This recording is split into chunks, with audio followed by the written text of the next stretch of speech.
So as you're looking at your own retirement plan, you've got to really focus on things that you can make changes in. And that's why I strongly suggest that you find a professional to work with that can give you good counsel, that you align with, that specializes in people like you. Like most people are not a fit to be my client, and that's okay. And maybe there's another advisor or financial fiduciary that's great, that's in your area, that's a perfect fit. And I think that's important. Like sometimes in our industry, we get caught up in over promoting what we do when really there's a lot of great professionals. We shouldn't be overselling, trying to persuade someone to get advice from us. I don't think it's one size fits all. There are a lot of great advisors out there. And I think there's more than one way to plan a successful retirement. But at the core of all of it are your specific goals, your personal lifestyle needs, and making long-term thoughtful decisions that you consider what's in your control, what can you change, and maybe how to prepare for what's ahead. You can't predict it, but you can certainly prepare for it. That's good. What do you think? So we're talking mostly about the number side right now, but then there's this whole other non-number side to retirement, right? Right. Around purpose and meaning and passion. What are some strategies for retirees to just maintain and even grow that sense of purpose in retirement when they're no longer working?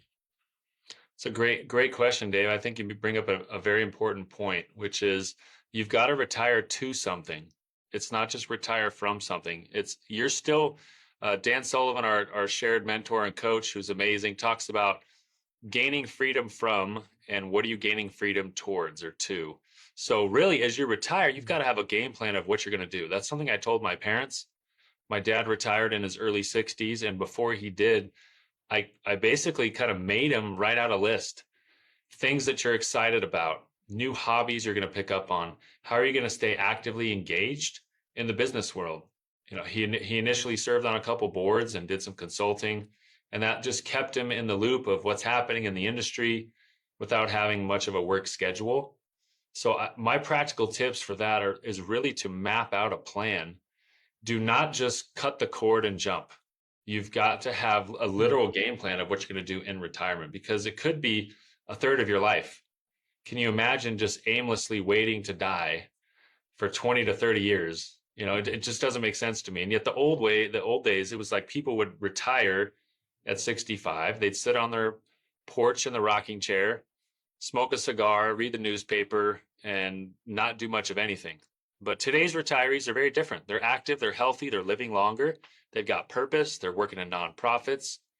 I would love to see each of our retirees mentor somebody, even if it's in the family, like mentor a child or grandchild, a niece or nephew, mentor a young business associate. Use your wisdom and your experience to do something creative and good.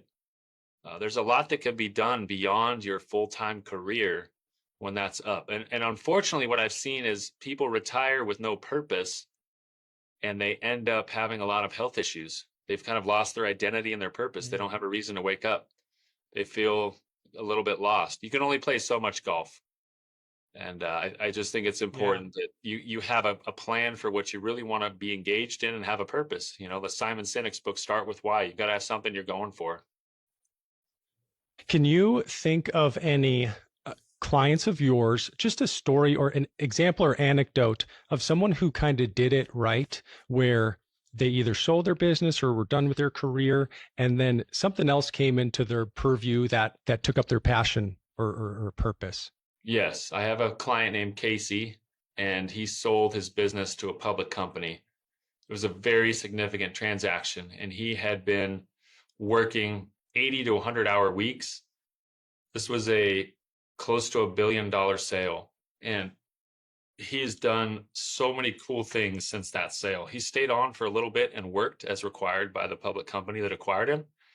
But he has gotten involved in consulting and advisory boards and investing in companies where he can have a seat at the board and have a seat at the table and give direct mentorship and advice and guidance to the entrepreneur founder that he's investing in. And that's something he loves to do.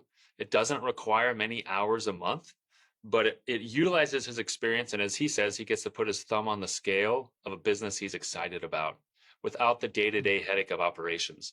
He got involved in a charity with his children that's doing a lot of great work in Africa. So he just got back from Kenya, doing an incredible service trip over there in Africa. He's involved in a bunch of charities locally.